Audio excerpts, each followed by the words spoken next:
Hello and welcome to Spotlight with Sandeep.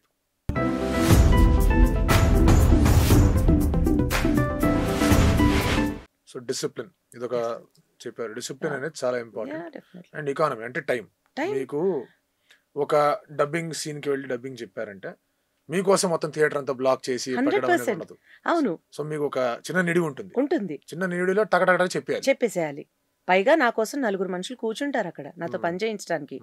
వాళ్ళ time, వాళ్ళు food తిన్నారా లేదా, వాళ్ళు నా తర్వాత ఎవరున్నారు, నా ముందెవరున్నారు, లేకపోతే సడన్ గా డైరెక్టర్ గారు వస్తారు, లేకపోతే స్ట్రీట్ ఆర్టిస్ట్ వస్తారు, ఇవన్నీ మేనేజ్ చేసుకుంటూ మళ్ళీ నా వర్క్ మీద వాళ్ళు ఫోకస్ పెట్టాలి. అలా పెట్టాలి అంటే నేను ఇన్ టైం వెళ్తేనే వాళ్ళకి అన్ని. నేను ఒక్కదాన్ని లేట్ గా వెళ్తే ఆ రోజు వాళ్ళకి మొత్తం డే డిస్టర్బ్ అయిపోతుంది. వాళ్ళకే కాదు, నాకు కూడా వెళ్ళడము, చిరాకు, ఇరిటేషన్. నాకు ఇప్పటికీ అది నచ్చదు. వెళ్ళి కావాలంటే 10 నిమిషాలు అక్కడ వెయిట్ చేద్దాం, కానీ నా టైంకి నేను వెళ్ళిపోవాలి. ఇప్పుడు ఇన్ని డైలాగ్స్, ఇన్ని పవర్ఫుల్ క్యారెక్టర్స్ అని చెప్పాను కదా, డెఫినెట్లీ పవర్ఫుల్ క్యారెక్టర్స్ గురించి మీరు మాట్లాడుతున్నారంటే అంతే పవర్ఫుల్ డ్రిల్లింగ్ ఉంటుంది వెనకాల. అండ్ మీరు సొంతంగా ప్రిపేర్ కూడా చేసుకొని ఉంటారు. ఒక కేస్ ఇన్ పాయింట్ మనం మాట్లాడుకుంటే, ఒక పెద్ద స్టార్ కి మదర్ క్యారెక్టర్ మీరు డబ్బింగ్ చెప్తున్నారంటే ఆ స్టార్ ని ఎలివేట్ చేసే విధంగా మీ ఎమోషన్స్ ఉండాలి. అది మీ వాయిస్ ద్వారా రావాలి. సో మీ థియేటర్ ఎక్స్పీరియన్స్ ఇక్కడ ఎంతవరకు ఉపయోగపడింది అనేది నా ఫస్ట్ క్వశ్చన్. దీనికి ఆన్సర్ తర్వాత సెకండ్ క్వశ్చన్ అడుగుతాను. థియేటరే నన్ను చాలా వరకు, ఎందుకంటే ఇప్పుడు నేను ఫస్ట్ ఆఫ్ ఆల్ నాకు కొంచెం చాలా మందికి తెలియదండి. ఈవెన్ నేను డబ్బింగ్ చెప్పేటప్పుడు మెజారిటీ స్క్రీన్ చూడను. ఇప్పుడు నేను ఆ క్యారెక్టర్ అయితే నేను అక్కడ ఆ ప్లేస్లో ఉన్న క్యారెక్టర్ అని కూడా అనుకోనండి. అది చెప్తున్నంతసేపు నేనే. ఇప్పుడు లవ్ స్టోరీ అనే సినిమాలో 2 మదర్స్కి చెప్పాను నేను. ఈశ్వరీరావు గారికి చెప్పాను, దేవయాని గారికి చెప్పాను, హీరో హీరోయిన్ మదర్స్ ఇద్దరికి. నేను అదేమో హీరోయిన్ మదర్ చాలా సాఫ్ట్, ఈవిడేమో ఫుల్ రఫ్ అండ్ టఫ్. నేను ఈ క్యారెక్టర్లో ఉన్నంతసేపు నేను చాలా సాఫ్ట్. నాకు ఎలాంటి ఇది కోపం కానీ లేదని అనుకో. నేను అది ఫీల్ అయితే తప్ప నేను అది చెప్పలేను. ఓవర్ రైట్ నాకు ఎక్కడ చేస్తుంది అంటే, ఒక డైరెక్టర్, పైగా శేఖర్ కమ్ల గారు లాంటి ఆయన బిలీవ్ చేశారంటే ఆయన దగ్గర మార్క్స్ రావటం నేను చూసినంత వరకు అంత ఈజీ కాదు. నమ్మి నాకు చెప్పినప్పుడు నేను అది నిలబెట్టాలి అనేది ఎప్పుడు హాంట్ చేస్తూ ఉంటుంది. ఒత్తిడి చాలా. అంటే వాళ్ళు డిసప్పాయింట్ అవ్వకూడదు, ఎందుకు ఇలాంటి వాయిస్ పిలిపించారని మా ఇన్ఛార్జ్కి మాట రాకూడదు, నేను బాగా చెప్పాలి, నేను ఆ క్యారెక్టర్ అయితే ఎలా చెప్తా, ఫస్ట్ నేను అందులో వెళ్ళిపోతాను. నేను ఫస్ట్ అది నేను ఆకలింపు చేసుకుంటేనే కదా నేను నమ్మించగలను ఎదుటి వాళ్ళని. అది డైలాగ్ అని తెలుసు, యాక్టింగ్ అని తెలుసు, బట్ నేను అది రియలిస్టిక్గా చేస్తేనే ఎదుటి వాళ్ళు ఆ ఎమోషన్కి వస్తారు కదా. సో ఫస్ట్ అది నేను బిలీవ్ చేస్తాను. నాకు థియేటర్ దానికి చాలా యూజ్ అయింది. ఎందుకంటే థియేటర్లో నేను ఏడవాలి అంటే కింద పడి ఏడవాలి, తల కొట్టేసుకోవాలి, అన్నీ అక్కడ చెయ్యాలి. అది నేను ఇక్కడ సేమ్ అదే చేస్తా, ఇలా కదలకుండా అంతే. అంటే ఇందాక మీరు అన్నారు లవ్ స్టోరీ సినిమాలో 2 క్యారెక్టర్స్ కి dubbing. That was my second question. ఎందుకంటే కొన్ని సార్లు ఒకే సినిమాకి ఆర్టిస్టులు, డబ్బింగ్ ఆర్టిస్టులు దొరకకపోవడంతో చిన్న మాడ్యులేషన్ చేసి వాళ్ళు ఇద్దరికి మీరే చెప్పండి మేడం అనేది చాలా తరచుగా వచ్చే ఒక ప్రాక్టీస్ లాగా కనిపిస్తుంది. సో అది దొరకకుండా చేయాలి అనేది చాలా చాలా క్లిష్టమైన పరిస్థితి. సరే వాళ్ళు మదర్ క్యారెక్టర్సే ఇన్ఫ్రంట్ మనకు కనిపించకపోవచ్చు, ఇలాంటి కొన్ని వెసులుబాట్లు ఉన్నా కూడా ఆ డిఫరెన్స్ మాత్రం తెలియజేయకపోతే పగిలిపోద్ది. అవును.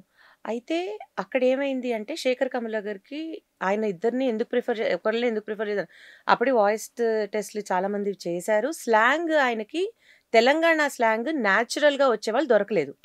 ఆయన పర్టికులర్గా ఉన్నారు, స్లాంగ్ ఖచ్చితంగా ఉండాలి అని. నేను దేవయాని గారికి ముందు చెప్పేశా. ఆ దేవయాని గారికి చెప్పినప్పటికే నా పని అయిపోయింది. బాబోయ్, ఈ కాంపౌండ్లో నేను పని చేయలేను, నాకు అసలే ఓపిక లెవెల్స్ చాలా తక్కువ, అవ్వదు అని చెప్పేసి, సరే ఏదో మొత్తానికి మమ అనిపించాను, నమ్మకంగా పిలిపించాడు, మా ఇన్ఛార్జికి పేరు రాకూడదని చెప్పి వచ్చేసాను బయటికి.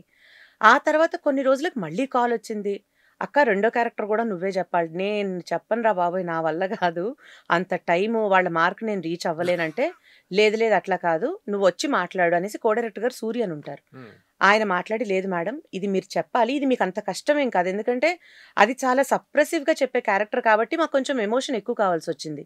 ఇది అరిచి చాలా ఆవిడ చాలా ఇదిగా ఉంటారు, రెబల్గా ఉంటారు, అందులో ఈజీ అవుతుంది మేడం అనేసరికి నాకు కొంచెం ఛాలెంజింగ్ అనిపించింది. ఇంత పర్టికులర్గా నన్నే అడగాల్సిన అవసరం ఏముంది, ఇంకా ఇంకొంచెం గట్టిగా ట్రై చేస్తే వేరెవరైనా దొరకొచ్చు వాళ్ళకి. I took it as a challenge. అలాగే చెప్పాను ఆ 2వ క్యారెక్టర్ కూడా. నేనంతటా నేను చెప్పే వరకు కూడా ఎవరికి తెలియలేదు అదొకటే ఆర్టిస్ట్ చెప్పారు అని. ఎందుకంటే ఒక సీన్ ఉంటుంది ఆ లవ్ స్టోరీ సినిమాలో, ఎక్కడైతే సరే నేను చీర కడతారు, నువ్వు బట్టలు వేసుకో, అక్కడికి వెళ్దాం, వాళ్ళు ఎట్ట చూస్తారో చూడు, వాళ్ళు ఏం మాట్లాడతారో చూడని చెప్పినప్పుడు వెంటనే డైలాగ్ అక్కడ మధ్యలో నా చేతిన రియాక్షన్ ఉండదు, వెంటనే డైలాగ్ వీళ్ళిద్దరే మాట్లాడతారు. అది డిఫరెన్స్ తెలియకుండా చేయడం అనేది ప్లస్ అది అద్భుతమైన ఎక్స్పీరియన్స్ అండి నాకు, నా ఛాలెంజింగ్ అది చాలా. అది బాపు గారు శ్రీరామరాజ్యం. ఆఫ్ కోర్స్ అది సో ఐకానిక్ క్యారెక్టర్. చాలా. మీరు వెతుక్కుంటూ వచ్చిన సీతమ్మ ఇక్కడ లేదని చెప్పి ఆ ఎమోషన్ ఓహ్ ఏదైతే మై ఉంటుందో గుడ్నెస్! ఆ సీన్ ఒకసారి ఆయన ఫస్ట్ సీన్ చూడమంటారు బాపు గారు. సీన్ మొత్తం చూడమ్మా ఒకసారి అని సీన్ మొత్తం వేయించారు. మొత్తం చూసా సీను. నిజంగా ఎమోషనల్ అయిపోయా. అంటే సీతమ్మ తల్లికే అంత తప్పలేదంటే ఒక ఒక లేడీగా కనెక్ట్ అయ్యాను ఆ సీన్‌కి. నేను ఒక ఆర్టిస్ట్‌గా చూడలేదు. బాగా ఎమోషనల్ ఇదయిపోయింది నాకు. ఏడుపు కంట్రోల్ అవ్వట్లా. బాపు గారన్నారు, "ఈ పూటకి ఆపేద్దామా రేపు చెప్దాం" అనన్నారు. "లేదు లేదు గురువుగారు ఇలాగే చెప్పేద్దాం. మళ్ళీ ఎమోషన్ రేపు నేను మళ్ళీ ఉండదు. బయటకొచ్చేస్తే మళ్ళీ ఉండదు. కరెక్ట్. చెప్పేద్దాము" అనంటే ఆయన టైం తీసుకొని చెప్పించి, ఆ క్యారెక్టర్ కూడా అదొక ఆయన ఇచ్చిన అద్భుతమైన నాకింక ఏ అవార్డ్ అక్కర్లేదు. నేను ఈ క్యారెక్టర్ ఎలా అయితే రావాలనుకున్నానో అలా నువ్వు చెప్పావమ్మా! నాకు చాలా సంతోషంగా ఉందని. చాలండి ఈ జన్మకి రైట్. ఇదొక్కటి చాలు అనిపించింది నాకు. అంటే అలాంటి వాళ్ళతో కదా వర్క్ చేసి నేర్చుకోవాలి. అబ్సల్యూట్లీ. ఇప్పుడు చాలా మందితో వర్క్ చేస్తున్నాం గానీ, వర్క్ చేస్తున్నాం. రైట్. సోల్‌తో రైట్. చేయట్లేదు. రైట్. వెళ్ళామా, చెప్పామా, వచ్చామా అనే ఉంటుంది. మనస్ఫూర్తిగా చెప్పింది లేదు. అది ఈ మధ్య నాకు బా నచ్చింది రీసెంట్‌లీ 'దేవర'. దేవర. 'దేవరా'లో మదర్ క్యారెక్టర్‌కి చెప్పాను. No nice. Senior yeah! NTR అంటే యాహ్! తండ్రి రైట్. శృతి ఆవిడకి మరాఠే నాకు గారి క్యారెక్టర్. చాలా నచ్చింది నాకది బాగా. మంచిగా మనస్ఫూర్తిగా చెప్పిన క్యారెక్టర్ అది. అది కూడా క్లైమాక్స్‌లో అసలు చాలా బావుందది. మంచి ఎలివేషన్స్ వచ్చే యాహ్! డైలాగ్స్ అవి. ఆ! వెంటనే 'ప్రకాష్ రాజ్' గారి డైలాగ్ రావడం, తర్వాత అవును. అవును. ఆవిడ డైలాగ్ రావడం. చాలా బావుంది. అంటే రేర్‌గా దొరుకుతుంది ఆపర్చునిటీ. అలా చెప్పే అవకాశం రావటం. చెప్పినప్పుడు ఎలా ఉంటుందంటే, ఏదో మనం ఆకలితో వెయిట్ చేస్తాం అన్నట్టు ప్రూవ్ చేసుకోవాలి. కరెక్ట్. ప్రతిసారి ప్రూవ్ చేసుకోవాలి. అంటే కరెక్ట్. చాలామందేంటంటే, ఇప్పటికొచ్చి ఏం ప్రూవ్ ఇప్పటికి కాదు ఎప్పటికి ప్రూవ్ చేసుకోవాలి. కరెక్ట్. మనం ఉన్న కరెక్ట్. Industry correct. అలాంటిది. కరెక్ట్. ఏ డేకి ఆ డే ప్రతి క్షణం మనల్ని మనం అప్‌గ్రేడ్ చేసుకోవాలి. మీరిక్కడ ఉండాలి అనుకుంటే. లేపోతే అక్కర్లేదు. ఎవరిది అంతే. వాళ్ళు ఆ టైంకి ఈ చాలు వెళ్ళిపోవచ్చు అనుకోవచ్చు. ఆన్ స్క్రీన్ మెజారిటీ అదే ఇబ్బందవుతుంది రైట్. ఆర్టిస్ట్‌లకి. ఒకసారి కనిపిస్తారు. మళ్ళీ ఎక్కడో కనిపించరు. బట్ అలా ఇంకా మా దాంట్లో మేము అంటే ఇంకా బాగా బెటర్‌గా మా వాయిస్ వేరియేషన్ ఇచ్చుకుంటూ ప్రయత్నం చేయాలి. రైట్. ఇందాక డ్రిల్లింగ్ అన్నాను కదా! సో, మీరు చెప్పిన డబ్బింగ్ అన్నిట్లో గూడా బాగా అంటే నిజంగానే ఆహ్, దాన్ని ఇంప్రూవైజ్ చేసుకుంటూ, ఇన్‌పుట్లు ఇస్తూ, ఇంకా చేద్దాం, ఇంకా బెటర్‌గా చేద్దాం, ఇక్కడ అలా చేద్దాం, ఇక్కడ అలా చేద్దాం అని చెప్పిన డైరెక్టర్స్ ఎవరు? ఆర్ నారాయణమూర్తి గారు. హ్మ్. ఆర్ నారాయణమూర్తి గారు 'జై జై తెలంగాణ' ఏదో చెప్పాను. Oh my God! ఆయన కూర్చోరండి. క్షణం కూర్చోరు. 24 అవర్స్ వర్క్ జరుగుతూ ఉన్నా కూడా ఆయన ఆర్టిస్ట్ పక్కన నిలబడతారు. మైక్ ఇక్కడుంటే మన పక్కన ఆయన నిలబడతారు. నిలబడి ఆయన చెప్తారు. ఆయనకేం కావాలి అని. చెప్పేటప్పుడు ఎందుకు నాకు ఈ టార్చర్ ఇది నాకు అవసరమా అసలు అనిపించింది గానీ, అవుట్‌పుట్ అమేజింగ్. హ్మ్. ఆ టైంలో నాకు మా ఇన్‌చార్జ్‌కి ఫోన్ చేసి, "మీరెందుకు చెప్పిస్తున్నారు నాతో ఈ క్యారెక్టరు? నా వల్ల అవ్వట్లేదు."